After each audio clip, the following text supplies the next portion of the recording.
اس سے مراد ہے شرک و بدعات کا ارتکاب. شرک کر رہا ہے، بدعات کا ارتکاب کر رہا ہے. جب بدعت کا ارتکاب ہوتا ہے بظاہر وہ کتنا خوبصورت نظر آتا ہے، بدعت بظاہر بڑی خوبصورت نظر آتی. اسی لیے تو ہمیں جب ہم تردید کرتے ہیں تو لوگ ہمیں جواب میں کہتے ہیں درود نہیں پڑھن دیں دے. یہ میت کے گھر بیٹھ کے تیسرے دن اگر گٹھڑیوں پہ کلمہ پڑھیں، کلمہ پڑھنا گناہ ہے جی. یہی تو لوگوں کو دھوکہ لگ گیا. کمال ہے جی. اور میں کئی مرتبہ یہ بات کہتا ہوں کہ جو شرک ہے نا، شرک، کوئی مجھے کہے نا بھائی شرک سمجھا، اللہ دی قسم ہے میں 1 دونی 2 تے 2 دونی 4 چند منٹوں میں سمجھا دوں اے شرک ہے. تے کوئی من آکھے نا بھائی بدعت سمجھا، وہ سر میں درد ہو جاتا، اتنی تکلیف ہوتی ہے، کوفت ہوتی ہے. وہ میں بیان کرتا ہوں نا بھائی اندر زہر ہے، بوتل کے اندر زہر ہے، اس پر لیبل لگا ہوا ہے شربت روح افزا. اب لوگوں کو کیا نظر آ رہا ہے؟ شربت. اس کے اندر سے زہر دکھانا آسان ہے. کس طرح زہر دکھاؤں میں؟ وہ تو بظاہر کہے گا کلمہ پڑھ رہا ہوں، صلاۃ و سلام پڑھ رہے ہیں، درود پڑھ رہے ہیں. درود پڑھنا گناہ ہے. حضرت علی رضی اللہ تعالیٰ عنہ نے عیدگاہ میں ایک بندے کو دیکھا وہ نفل پڑھ رہا ہے. عیدگاہ میں نفل پڑھنے جائز نہیں، نہ نماز سے پہلے نہ نماز کے بعد جائز نہیں، گھر میں بھی جائز نہیں. ہاں نماز کے بعد جائز ہیں گھر میں، عیدگاہ میں نہ پہلے جائز ہیں. حضرت علی رضی اللہ تعالیٰ عنہ نے اسے روکا اور فرمایا اللہ تجھے اس پر عذاب دے گا. تو اس نے کہا امیر المومنین نماز پڑھنے پہ عذاب، نفل پڑھنے پہ عذاب دے گا؟ تو حضرت علی رضی اللہ تعالی نے فرمایا نہیں، نبی پاک کی مخالفت کرنے پر عذاب دے گا. یعنی تو وہ کام کر رہا ہے جس کام کا نبی پاک سے ثبوت ہو نہیں. تو نماز پڑھنا کوئی بری بات ہے؟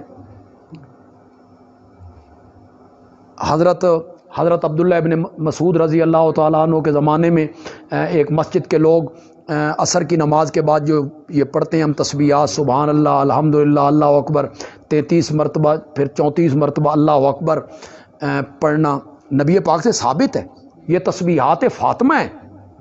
نبی پاک نے حضرت فاطمہ کو یہ تلقین کی تھی جب وہ غلام مانگنے گئی تھیں کہ میرے گھر میں نوکر کوئی نہیں، غلام کوئی نہیں، باندی کوئی نہیں، خود چکی پیستی ہوں، خود پانی لاتی ہوں، خود جھاڑو دیتی ہوں، تو مجھے ایک غلام دیا جائے، ایک لونڈی دی جائے. آپ کے پاس لونڈیاں آئی ہیں. آپ نے فرمایا لونڈی دوں یا لونڈی سے بھی بہتر چیز دوں؟ تو میرے نبی نے دین دیا، دین دیا. حضرت ابو بکر نے بھی فاطمہ کو دین ہی دیا تھا. جو لوگ کہتے ہیں نا باغ مانگنے گئی تھی، اگر تمہاری بات مان بھی لی جائے نا کہ باغ مانگنے گئی تھی، تو پھر ابو بکر نے بھی نبی پاک کی سنت کے مطابق فاطمہ کو دین دیا. فرمایا بیٹا تیرے بابا نے کہا تھا ہم نبیوں کی جماعت نہ کسی کے وارث بنتے ہیں نہ وراثت میں مال چھوڑتے ہیں، ہماری وراثت علم ہے، جس نے جتنا حصہ لے لیا وہ ہمارا وارث ہو گیا. تو وہ تسبیحات فاطمہ ہے. تو ایک مسجد کے لوگوں نے تسبیحات بھی یہی، تعداد بھی یہی، وقت بھی یہی، صرف تبدیلی انہوں نے اتنی کی بلند آواز سے پڑھنے لگ گئے، بس اتنی سی تبدیلی. تعداد بھی وہی ہے، کلمے بھی وہی ہیں، وقت بھی وہی، صرف بلند آواز سے پڑھنے. حضرت عبداللہ ابن مسعود پہنچے اور فرمایا جانتے ہو میں کون ہوں؟ نہیں جانتے ہو تو سنو میں عبداللہ ابن مسعود ہوں. نبی پاک کا مسواک اور مصلی ساری زندگی میرے پاس ہوا کرتا تھا. ابھی تو نبی کے گھر کے برتن میلے نہیں ہوئے،